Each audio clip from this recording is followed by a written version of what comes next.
year, Women of Discovery. I can't believe we're already almost 3 weeks into the month of January.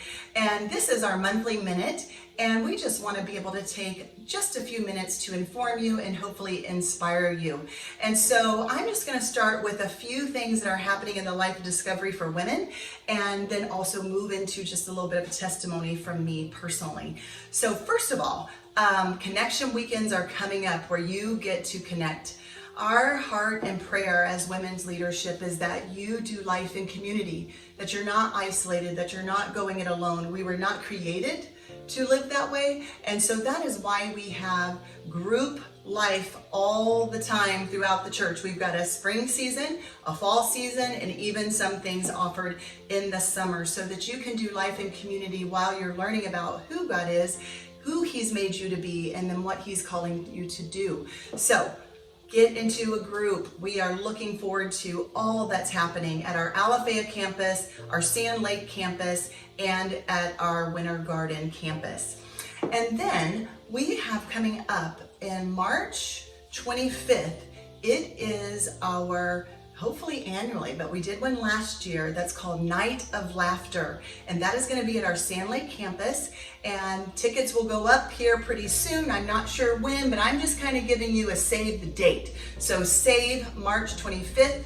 It is a Friday evening. Bring a girlfriend, bring someone who doesn't go to church, maybe someone who you're praying for that needs to come to know the Lord. Bring them with you because it's an easy way to just kind of introduce people to the church and to people and de-weird it for them, but also for you to have a good time with your community, maybe with your small group, with neighbors, whatever. But it's going to be a big night. We can hold hundreds and hundreds of women, and we're really, really looking forward to that. And that's kind of what's happening. So groups, and then our spring event, and we just can't wait for all of this to get started. But I want to share with you just a little bit about myself. So I don't know if you caught John's message on Sabbath. It was the first Sunday of January of this year. And if you did not, I would highly recommend to go back and listen to that message. And it's so important that we live in community, but it's also important that we live at rest and in peace.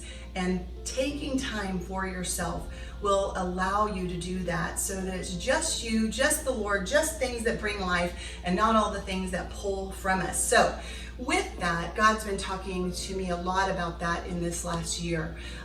We have experienced some deep loss and some personal tragedies within the family, and then just some other circumstances beyond our control that have really drained so much of the energy and life out of me personally. I feel in a very good place. My hubby and I are healthy and happy and whole and super thankful for that. But I do know that God is calling me to slow down and to take a rest. And in Mark 6:31 it says, "And Jesus said to them, 'Come away with me to a quiet place and rest.'"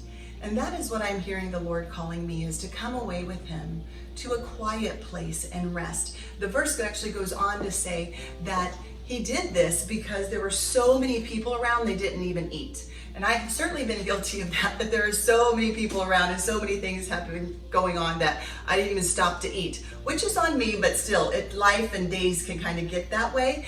And in this season where life was one thing after another, I have talked this through with leadership and friends and have definitely had an explanation point and provision around being able to take these next 2 semesters off. So I am gonna step out of this role and just rest. I prayerfully am gonna step right back in and jump in, but I don't know what God has for the future, and I'm just surrendering that to Him and trying to walk in faith and obedience. Our team is strong.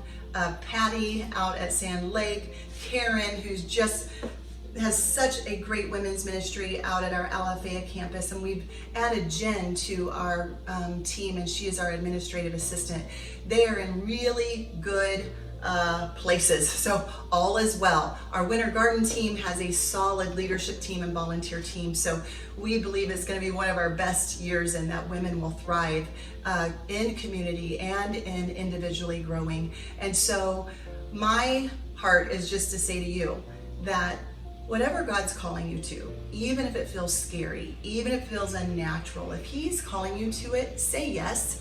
So I don't care if it's stepping into something or stepping out of something, God has a way of doing what is best for us by calling us in and out of things. And so I'm actually looking forward to pausing and just catching my breath and doing the work of the soul. I'm not great at silence and solitude. I'm great at talking and doing and those kind of things. And I love ministry and I love women's ministry. I'm not sad or mad. I love what I get to do. But I hear the voice of God saying, come alone with me to a quiet place and listen and pray and seek His face and kind of gather back my spirit, soul, and body. And so I just wanted to share that with you guys so that you would know. If you don't see me around as much, that is why. But I'm still going to be in the life of Discovery Church, and so I'm excited about putting on my pastor's wife hat as well as my hospitality hat in our home and just taking a break for this season. So God bless you. Happy New Year. I pray you get into community. I pray that you rest well, and we look forward to seeing what God has for all of us here as the women of Discovery. God bless you.